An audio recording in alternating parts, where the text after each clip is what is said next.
Welcome to a New Life podcast with Pamela Jean, where it's all about empowering women to empower more women. Get ready, friends, to create a new life.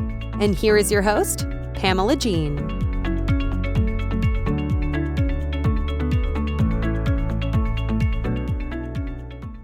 Hello, my friends, and welcome to this week's episode of A New Life podcast. I'm Pamela Jean, your host, and thank you so much for being here. I know that your time is very, very valuable, and I appreciate that you have devoted some of your time and given some of your time to me. Thank you for doing that. Today, I have a very special guest. I'm very excited to have this interview.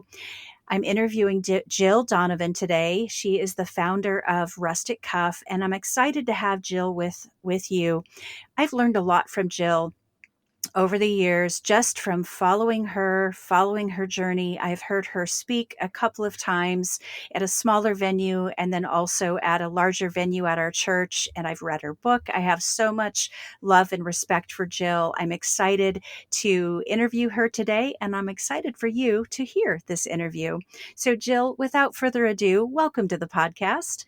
Thank you for having me, Pamela. I'm happy to be here. Your voice, as I'm listening to you, sounds like one of the voices when I go to sleep at night. If I put like the Psalms on, somebody to read them to me, that's what your voice sounds like. It's so soothing. Don't fall asleep during this interview. Stay awake. I have to reprogram my brain. I'm not sleeping. She's not reading the Bible. I'm awake and we're on a podcast. Well, I'm glad that it's soothing and I'm glad it's comfortable, and I hope that it is for everybody listening. And thank you for saying that, because I work hard at the right delivery. It's perfect. Don't change a thing. Awesome. Well, tell us a little bit about yourself, Jill. How did you get your start? Just some background. Where did you grow up? Just let us peek into the world of Jill. Oh, boy. So I was loaded question. I know. That's a loaded question. I was born in Baltimore, Maryland, into a Jewish family. Both my mom and dad are fully Jewish, and grew up in Baltimore. And then through a different series of things that happened, we moved to Pensacola, Florida. Then from there, met the Lord, and my parents did, and our whole family did, and converted, and went on to Oral Roberts University from Pensacola, much to the dismay of all of my still very Jewish grandparents, and then wound up living in Tulsa, Oklahoma, and deciding that for the next, 7 years of life, had no clue what I wanted to do. And when you grow up in a Jewish family, they want you to have one word professions: doctor, lawyer, accountant, professor, what have you. And every job I'd ever had like 10 words that I didn't even understand. It was like provider relations representative for the Northwest region. I didn't even know what I did. And you're like, who is that? Who is that anyway? I didn't know. But the thing is, I don't even know that there was anything other than being a news broadcaster growing up. And then when I found out they have to get up at 3:00 in the morning, I don't know that I had something, even in my 20s, that I really was just passionate about doing. Much like I see a lot of kids now who know when they're 15, social media, or younger than that, they just know and fall into that. I didn't know. I was just living. So I decided to go get a one-word profession, and I decided to go to law school. And this all coincided with, from when I was little, since the time I was 10, decided to start a new hobby every year for 1 year, in hopes that I would find something that I was passionate about. So I did it for decades, and I loved all the things I did. I just never found the thing that Jill was called to do. I just switched over to third person for absolutely no reason whatsoever. Maybe it was me like listening to your voice in the beginning. That changed it, reprogrammed things in my brain. Now I got to get back to podcast. So I went to law school, Pamela, and at 29, 30, graduated when I was 33, and only to discover that I loved going to law school so much, and then I couldn't stand being an attorney. Oh my gosh. Yeah. So what do you do? So what you do is you finally get an office of your own instead of a cubicle in 10 word titles that I'd had. Now I'm a one word title with a beautiful office that I loved, and I loved all of my clients but didn't like any of the work. It was very detailed work, and it just was not the space I should have been in. But the thing I loved the most was being able to say, I'm an attorney. People didn't have to know I wasn't a good attorney. I just Or liked, that you even liked it. or that I even liked it. I just liked saying it. If we're being really honest, the best part was like I would fly places, and the person that I was sitting next to would say, "What do you do for a living?" And the most fun part was just getting to say, "I'm an attorney." I don't know. There's a And maybe that was, credibility that goes along with that. yes, maybe that was worth 4 years of school, because I was working while I was going to school, so it took me 4 years, and all the money that it took to go there. I never, ever have regretted going to law school, but that didn't get me any closer to finding something that I was passionate about. Then the attorneys I worked with asked me if I would help him teach back at the University of Tulsa, if I would teach law school. So I thought, oh, professor, that's That's another even one word. better. That's even That better than attorney, right? Yes, in my eyes, it was, because I didn't have to deal with all of the same things I was dealing with. I was doing divorce and family law, which is Mm, that's painful. painful, very painful. Great, I always say great people, but at the worst time of their life. And so that's when you meet them. You're meeting Right. wonderful people at the hardest time of their life. And so I became an adjunct law professor, and I did that for 8 years. I loved it, but it still wasn't, it wasn't like the same feeling of your hand fitting perfectly into a glove. Like you just know when it fits perfectly. And I was rather underqualified to do it. I just never told anybody how Hmm. underqualified I was. Somehow I made it through 8 years of doing that, being very underqualified. And and so that gets me to how Rustic Cuff got started. I wound up having two beautiful baby girls and took a hiatus. Was that called a hiatus? I took a sabbatical from teaching and the law, and started to raise them. And then the other side of my brain took over, and creativity just would start flowing through me in a way that it had not the past decade before. And I started creating things in the back bedroom of my house and just never stopped, and Mm. started creating bracelets, and then Rustic Cuff was born. I mean, there's a whole other story that goes along with it that has to do with Oprah, but I won't take up the time here to Yes, I've tell heard it. that story, and at one point, let's go through that story. Not Yeah, today, but another yeah, time. yeah, I'll have you come exactly. back and we'll go through that story because it is so important and it's a powerful story. But I have a question for you. Just as I was listening to you speak, Sure. tell me, because I think we're a lot alike in this way. When you have a very strong and powerful right brain and Yeah, left brain, yeah. how does that work for you? Because I can identify and completely lock arms with you on not knowing what you liked or what you wanted to do, because I like everything. I Same. I like so many things. I love music, I love the arts, I love acting, I love singing, I love sports, I love Yeah. football, I love baseball. I love a lot of things. And I really struggled with finding the thing for me Mm, that I was mm. meant to do. So tell me how that works for you, because I know you're just as strong left brain as you are right brain. Yeah, I think it's a little bit like when you are an artist and you're known for this style of art, say Picasso, right? You can spot a Picasso. Hmm. You are known for that, and I think I always wanted that. I wanted to be just in this one lane that I was really good at. But the problem was, like you, my desires kept spilling outside of any lane that I would get in. And as a creative, you cannot be contained Mm-mm. into one lane.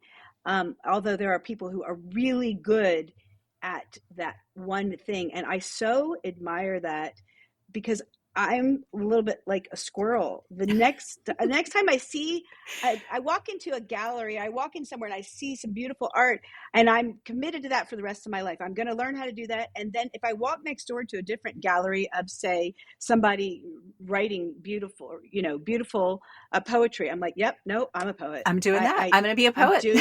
Yeah. And I used to think that, not that there was something wrong with me, but Jill, pick something and stick with it. Yeah, pick a lane already, would you?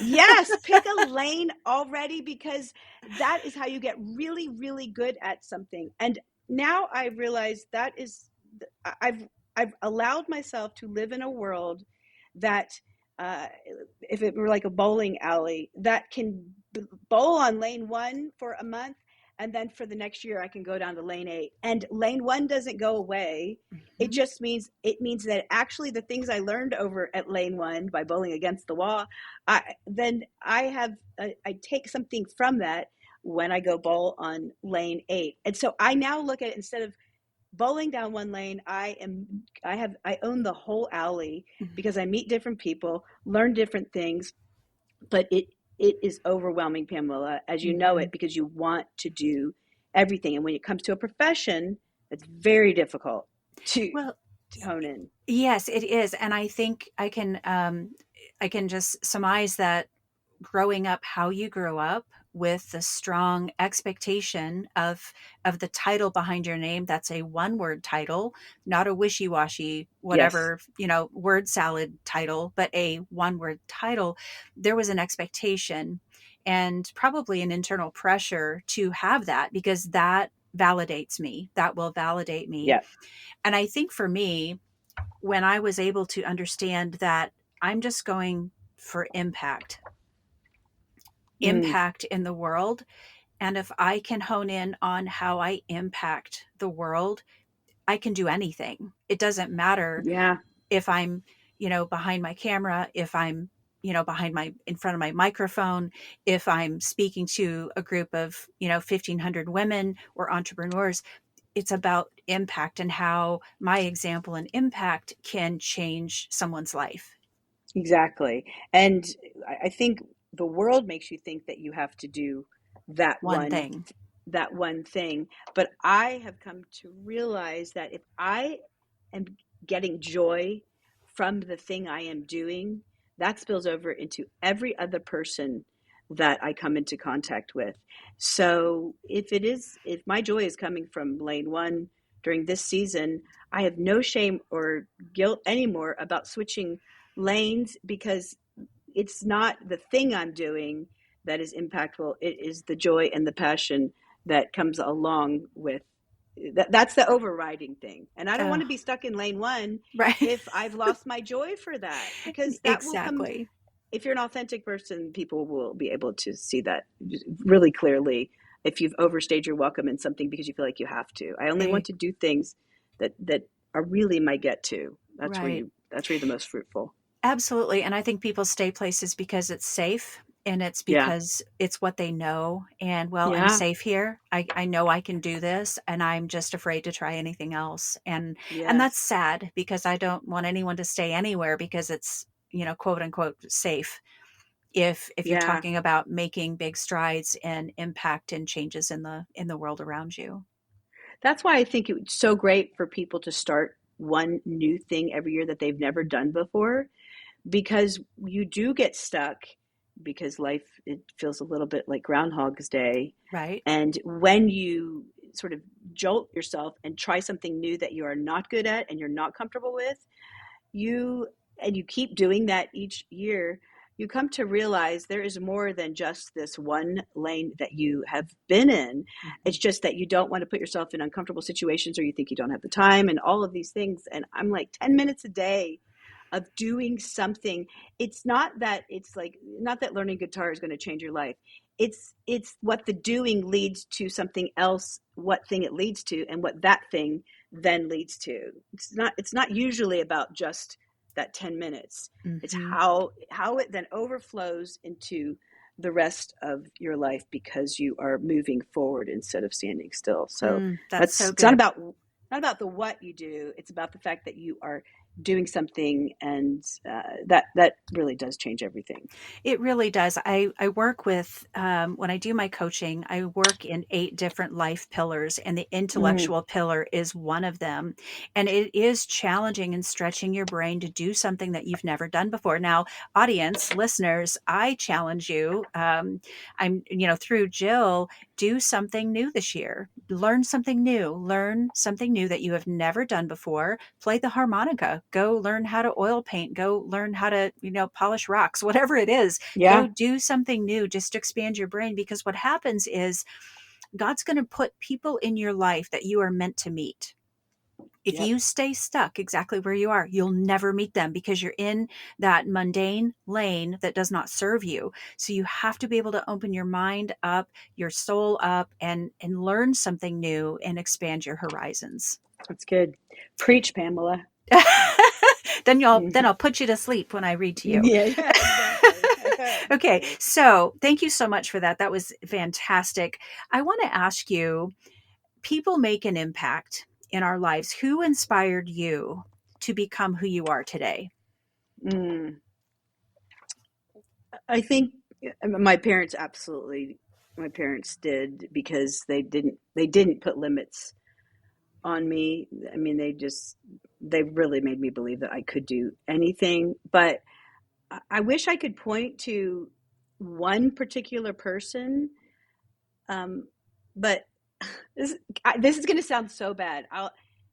If you really want me to be fully authentic, this is going to sound bad, and I'm going to probably say, Pamela, scratch that. But I think every year doing something new, I kept getting inspired by the Jill from the year before that was Mhm. bold enough to try something new and be with new people and do something she had never done. So I kept getting inspired by my past as I would move into the future.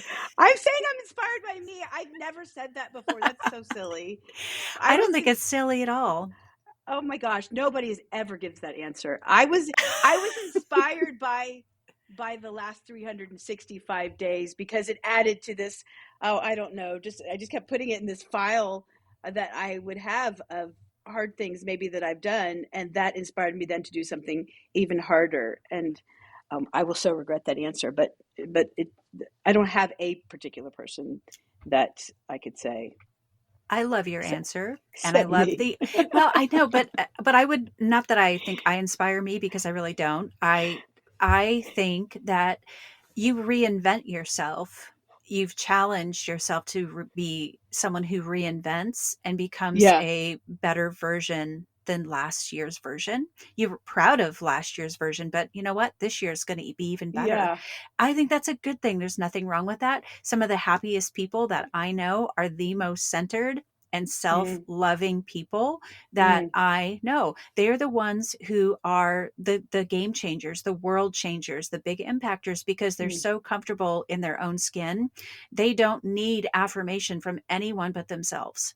And that is so important. That is a superpower.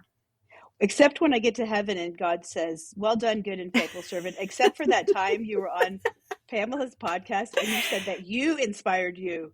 You took all the credit. Yeah, all God inspired, but He kept inspiring me through my previous year there. Exactly. I love it. Yeah, That's redemption right there. That was yeah, perfect. exactly. That's funny. So, what was your biggest struggle in balancing life with your business aspirations? Because if we're honest, you created a tremendous company through Rustic Cuff.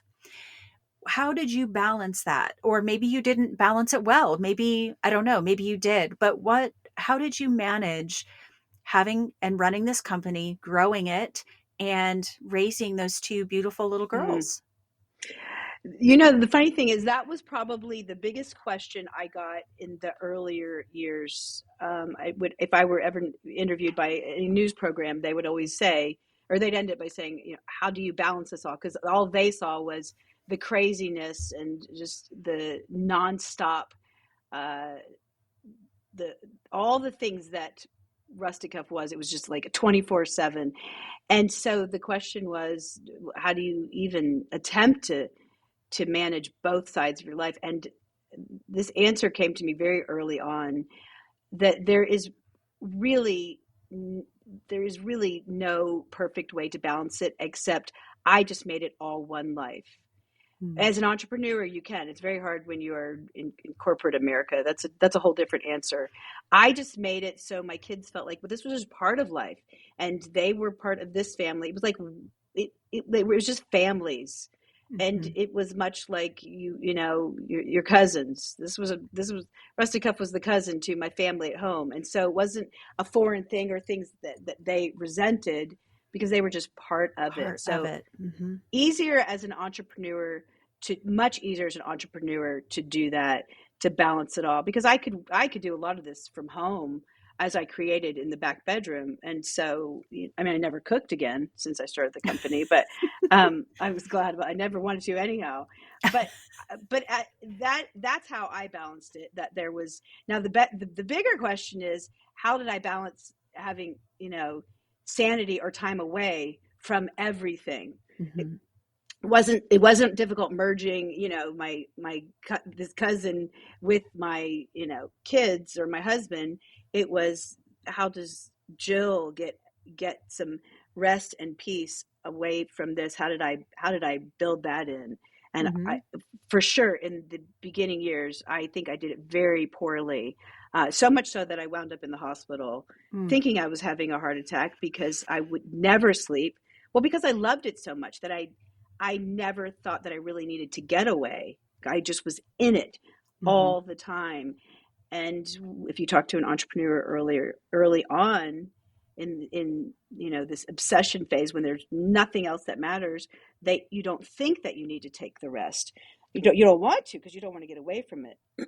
But I've realized that how healthy, after I wound up in the hospital for 4 days, thinking I was having a heart attack just from never stopping, I realized that even if I don't think I need it, getting away for a few days regularly is so important. It's imperative to my well-being, and for Mhm. the sake of everybody else around me, that they can have this refreshed, renewed version as well. Right. Well, I think that's a great answer, and it's almost like it's not ever going to be completely balanced, No, like fair equal fair. It's just not. no, But if you have a handle on the ebb and the flow, and you have expectation, and you carve out that time. I'm really selfish with my Sundays. It's like that is mm, my family day, that's my church day, that's my kids day, that's just my day to do whatever I want to do, and I don't right, work on that day. I absolutely don't. And I don't feel badly for that. It's like I know I need that. But if you can yeah, expect unbalance, because it is going to be a thing, but if you have an ebb and a flow that is comfortable, and if you're comfortable with saying no when you need to say no, that's what's really, really important. And I mm, think you've done a great job of managing that. And it's not easy. I mean, I don't, as an entrepreneur, I love working. That's part of the problem. I love the visionary aspect. I love yes, constantly coming up with new things. It's my favorite. I just yeah, love it. It doesn't feel, I mean, I feel like Elf. It's my favorite. I love it. I do. I love it so much that it's hard for me to take time off and relax on the beach somewhere, because I'm literally thinking about the next thing that I'm going to be doing when I get back, and I can't wait to get yes, home. So it's part of that, learning that, okay, this is not what my brain wants, but it's what my body wants and what yes. my body needs, and listening to my internal self. I love meeting people like you, because you don't find obsessive people with you find people are obsessed with something, but with a lot of things, it can be so overwhelming, because you're never bored, and you want to do so many things that you don't even have the time for it. And Exactly.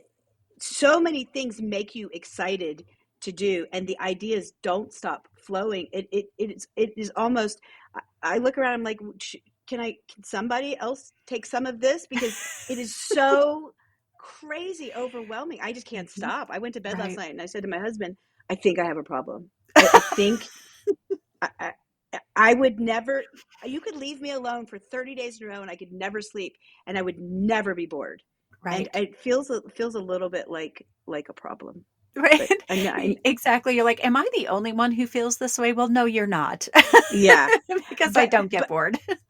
there's probably so many people who could be like this. It's like, just, you got to turn on the faucet. You got to just Mhm. start it, and then it will start flowing. And I think it's in so many people. It's just, again, the Groundhog's Day gets them stuck in some kind of quicksand that once they get out of that, they didn't realize how much they had inside of them that was just Mhm. ready to start flowing. Exactly. Oh my gosh, that's so good. So, what is one thing that no one in the whole world knows about Jill? Mm. Well, Only one thing. only, yeah, one. I mean, I feel like people know a lot. Like, most people in my inner circle know all the crazy, quirky things about me. But if there was one thing that I've never ever said before, again, this would be something I totally regret. Like, I will, but I'm going to say it You're because, welcome. oh my gosh, I think when I was little, I used to think that stuffed animals had feelings, right? Mhm. And it's just okay. But now that I'm an adult, um, I actually, this is silly because we've saved all the stuffed animals for my kids over the years, and some of them are still on one of my daughter's beds. I actually think sometimes that maybe this is so dumb. I'm not going to say this. It's I too late. You're committed. You're in. I told somebody here this today, actually. So one other person. Sometimes I think that maybe inanimate objects are not really inanimate; that they are angels unaware. That's so dumb. I would so regret this. That stuffed animals were angels. Like, I think I might have believed it when I was young, and it just never, that belief may still have carried over as an adult. It's like I said, it's not terribly out of the realm of possibility, but it's so silly that I just am mad at you now that you asked that question. I'm not drinking, I'm not doing anything, I'm not on any medication. And I just said that stuffed animals could be angels. And I was just looking for one thing that maybe nobody knew.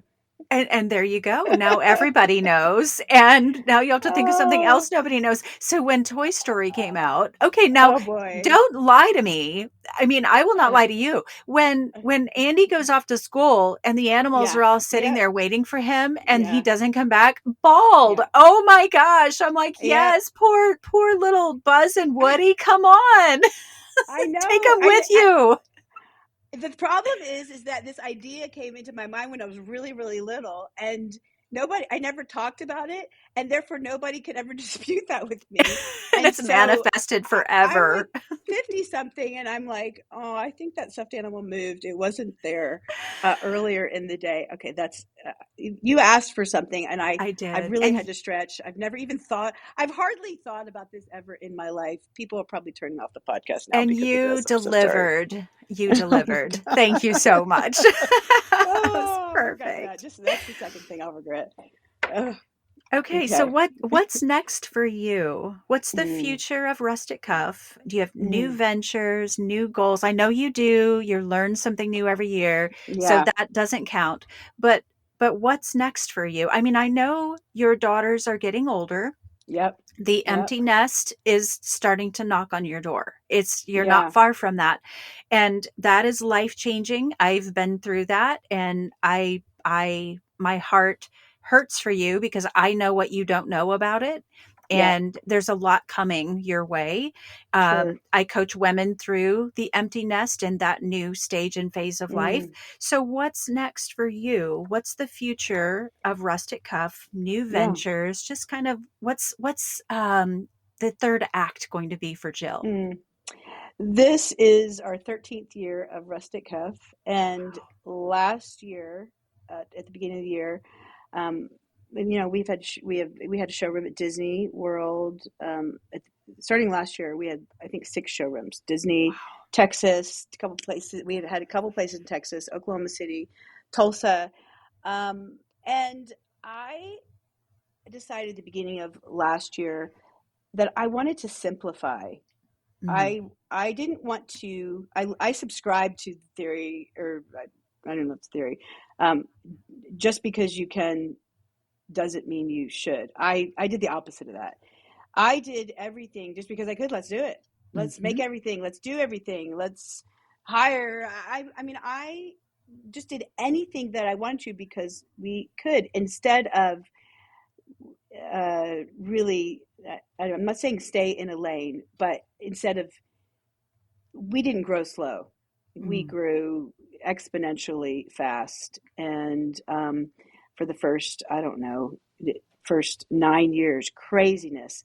And I decided last year, I want to simplify, but do it even with more excellence, and Mm. do the things, only do the things that really bring me joy and that I believe in. Because when I looked around, I mean, we're in a 40,000 square foot building here in Tulsa. And when I look around at a lot of things, I realize over the years, we did a lot of things just because people were saying, Jill, you should do this. I'm like, okay, let's do it.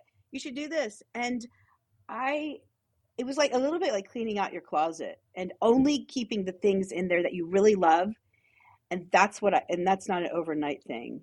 Mm-mm. And so as my leases ended in places around that we were in, I had to take a good look at it and say, do I want to renew for another 7 years?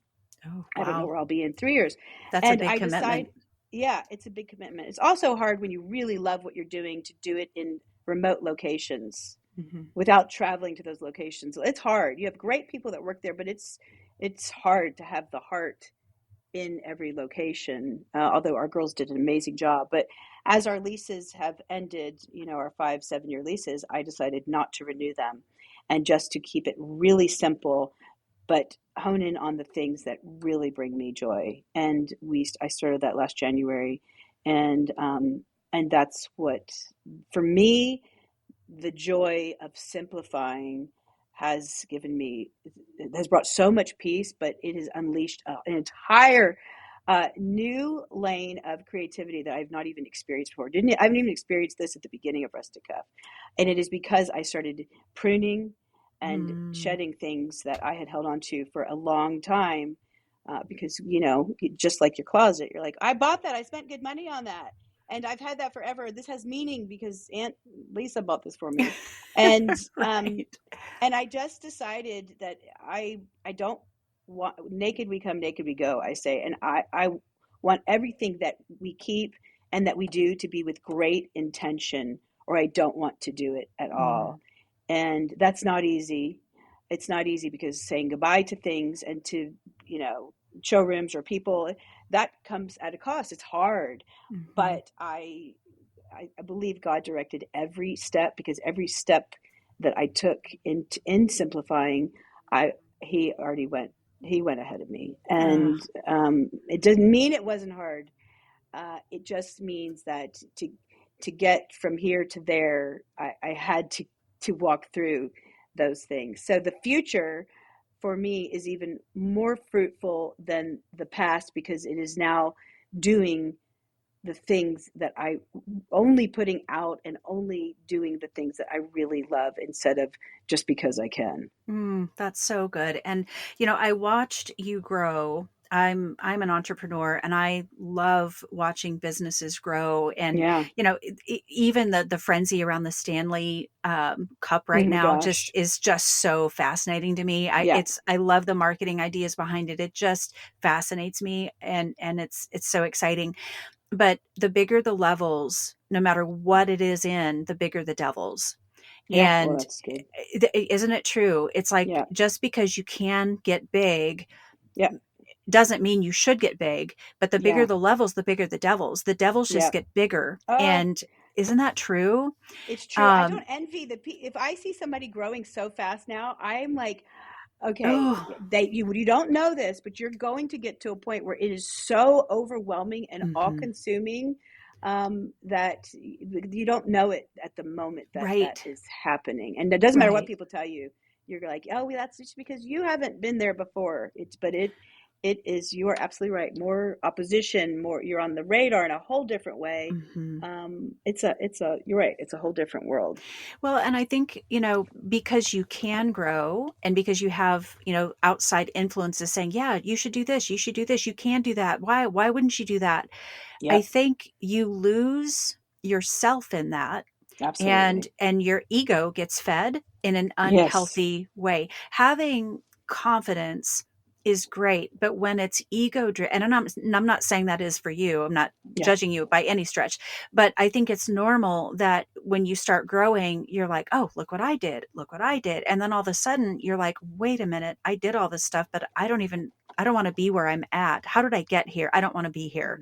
Yeah. The levels got so big, and then the devils that come with that growth are really big. Yeah, really big. And if you don't have the right people around you advising you, if you don't have the right mentors, and for the first, Mm-hmm. I don't know, 8, 9 years, 10 years, I had no mentors, like actual mentors. Right. And so I was just thinking that I knew, I mean, I would listen to people, but it doesn't mean you always had the right people around you. And the thing is, Pamela, and I know you know this, the best lessons learned are the ones that you walked through yourself. And Right. I mean, when you ask the future of Rustic Cuff, I think it is sort of combined with, I speak a lot now, and when I speak now as compared to 8 years ago, I'm speaking straight from the hard places Right. of a lot of different places of life. And I realize as I'm speaking, it is the impact that it would have from somebody who walked through it as opposed to somebody who's just saying in theory. Mm-hmm. And for me, the great, besides still absolutely loving Rustic Cuff and the people that I'm with, which are like my best friends, I, I get the most joy out of being able to share things that happen on the journey of Rustic Cuff, Yes. and not about the mountaintops. I mean, there were plenty, and there still are plenty of great high places, but there's not a lot I can say about that except, oh, that was fun. It Mm-hmm. is from the depths of despair that I can reach and to talk to somebody and say, let me tell you. And uh, that is that is what I get the most joy out of, and it came from the most pain. Yes. Oh my gosh. I did a podcast in around Christmas time about my greatest gifts that I have ever received in my Mm, life. My greatest gifts were the hard times, the yeah, trials, the losing my dad when he was young and I was young, yeah, losing. That's where I learned the most. And what I yeah, learned in those times is the absolute best and biggest gift I could have ever been given yeah, is what I learned in those moments. It's, sometimes you don't know what you don't know. And sometimes that's a blessing. It's truly a yeah, blessing. It's like you yeah. can go fearless because you don't know what you don't know. Right. But when you know it, then you're like, Yeah, oh, then yeah, you're like, oh, yeah. now I get it. Yep, you get it. And when I'm listening to people speak or talk, when they are telling me about what they've gone through, what I get from that is hope because Hmm. they're on the other side of that journey. I get hope. I don't want to hear somebody stand up and just tell me the success story without telling me what you've been through to get to that point. Exactly. And so when I look back on the last 13 years, when somebody said, "Well, what do you regret?"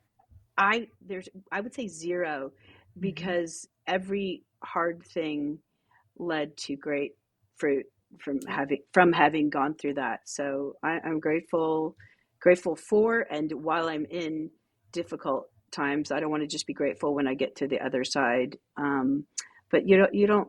All these lessons were learned through the vehicle of entrepreneurship, and if you've been in it for a decade or more, you know you will go through the cycle of learning some really hard lessons and riding some very high mountains. And I believe God uses everything to teach us some very practical life lessons. I agree. I couldn't agree more. So, what's your life mission? Where do you want to make the biggest impact in the world? Mm.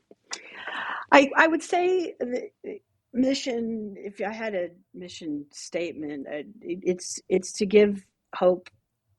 It's to give hope through every cuff, through every conversation, through every interaction, wherever I am and with whomever I am with.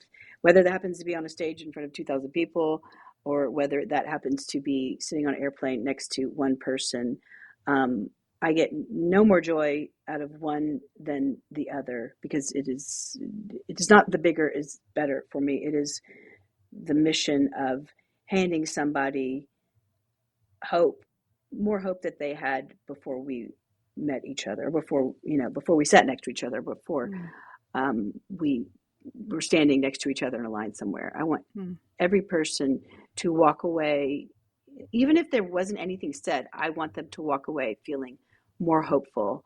And I think that is what Rustic Cuff for me has never been about the bracelet. It is about just handing out hope when people walk in the door or when we talk to them. So, yeah. That's a great answer. And I have to tell you, Jill, I wasn't planning on telling you this today. The first time I heard you speak at a smaller event, you and I didn't even have a conversation, but you handed out a gift to everyone in the room, which that alone, I was like, oh my gosh, how generous is that? That is amazing. But I happened to be going through a really, really difficult time when I was sitting there, one of those moments in your life where you just can barely stop the tears from flowing, where you just are in a room and you're like, oh my gosh, don't cry. Please don't cry. Please don't cry. One of those days, it was just one of those really, really hard life moments. Right. And I open up the package of the bracelet that was randomly given to me. And the message on the bracelet was courage. And that immediately connected me to you and Rustic Cuff in its mission, because that is exactly what I needed to hear on that day was courage. Wow. I needed courage, and I wore that cuff every day for a very long time until I found my courage. And I wasn't planning. In fact, I forgot about that until you were talking about giving out one cuff at a time, one bit of hope at a time. And you did that for me years and years ago. So thank you you for sharing that. Yeah. Thank you. That was, I love those stories, because that means that there are stories that I don't even know. You didn't even know. You didn't even know what you did for me that day. and I thank you. I thank you for that. Thank you. That inspires me. Oh, good. Okay, so let's start to wind it down. I just have to tell you, I really have enjoyed this today. This was even better than I could have imagined. Likewise. But I just have a couple things I want to. One rapid fire question: what advice would you give the younger you? The younger me. I would say, well, let's just say if I'm talking to a whole younger generation of people who say, I don't know what I'm supposed to do in life, which is like, I don't know what I'm called to do. And then they just sort of fall into something. They don't know what they're called to do, or they freeze and they don't do anything. Life happens to them instead of them happening to life. I would say God does not steer parked cars. So even if you don't know what you are, quote unquote, called to do, start moving towards the thing that makes your heart come alive. And this is the advice that I would give, and it's a quote that I heard once. You may not be doing the thing right now that you are called to do, but it might be the thing. It will be the thing that leads you to the thing that leads you to the thing that leads you to the thing. So don't stop where you are as if it were your destination, when merely it's just the transportation to take you towards what God has called you to do. So the biggest thing I would tell myself, even above that, is to obey God in everything. Just follow His direction, and don't stop. And because you're sitting in a job that is a 10-word title that you don't even know, does not mean that is not where you are purposed to be at this very moment.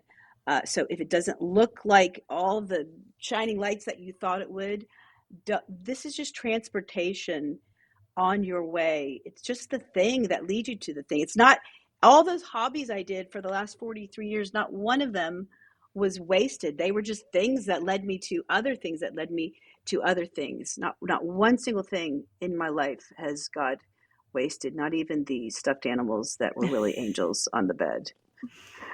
That's what I would say. And even later in life, in seasons, it doesn't mean that suddenly you arrive at 50 or 60 or 70, you're like, okay, this is it then for life. I think it's a constant moving, and then you're like, well, why? I'm an empty nester. Why am I here at this point? It doesn't, this is the moment that you're in right now that will lead you to the other thing that leads you to another thing. This is not just my younger self, I would say to this self right now. Like, don't regret or despise the season that you are in. As long as you are obeying God, it is just the transportation taking you to the destination. And don't hurt. You can't hurry it. God's timing is perfect. You can't, even though you have a vision and want to be there, when you're in the car and you have a 10-hour journey, you can't do anything to make the trip go faster, but you can change the narrative of the journey you're in, saying, I'm going to enjoy every single mile of this journey because I'm going to do this during the journey. So you can't speed up the journey, but you can change your mind about how you're walking through it. That was a Absolutely. long answer. Sorry. And it was Oh a my perfect goodness. answer. It was a good Yeah. answer, because I think even as an adult woman, we need to be reminded that just because you've been doing the same job for the last 30 years doesn't mean that that's the last job you'll ever have. No, no. So many very powerful people have started impactful businesses late in life, like Martha Yes. Stewart. She was well into her 50s before she Yes. became Martha Stewart. I mean, Yeah. that's just one example. There's so many examples of incredible companies that started late in life for people. And we have to remember that every season that we go through, there is another season. It doesn't Yeah. end until our eyes don't wake up of a morning. You're That's when right. it ends. It's when your eyes you stop opening. That's when it ends. Until that time, there is something you're meant to do every single day of Yeah. your life that's Yeah. powerful and impactful. And if you just let God guide you, you give Yeah. him the reins. Oh my gosh, that's all you got to Yeah. do. Age has nothing to do with effectiveness in life, but everybody puts sort of this stop, when you get to 50 or you get to 60, but age has nothing to do with that. Like you said, as long as you have breath inside of you, you can be just as effective as somebody who the world would say is in their prime. Oh, I Yeah. couldn't agree more. So, Jill, I want to wrap it up. Yeah. And if someone would like to reach out to you and talk to you about speaking at their Yeah. event or connect with you in some way, do you want to Sure. share that? If you don't, that's okay. But if you want to share that, I would love Absolutely. to I have you have, do that now. well, we have rusticcuff.com, but I have a website, Jill or just jilldonovan.com. And um, there is a message button on there, and also on Rustic Cuff, I think there is a speaking request, or just you can just reach out to me. You can just go to my website, jilldonovan.com, which is even weird that I never wanted a website with my name. It feels very it feels very pretentious, but at the same time, like, why would I use somebody else's name? Right, right. Reach me at Right? Why would you just make one up? lisaforte.com. Um, so you can just message me on jilldonovan.com. And I also do a blog every Monday, which I've been doing for almost 2 years now. And that goes on that website. And all of those um, are just really practical life lessons that I have learned along on this journey. I would just encourage. I Mm. don't even point people to. I rarely point people to that, but they're just short little chapters or little blogs of things that I've really learned from the depths of despair, and hopefully they'll just pass hope on along to anybody that's reading it. So,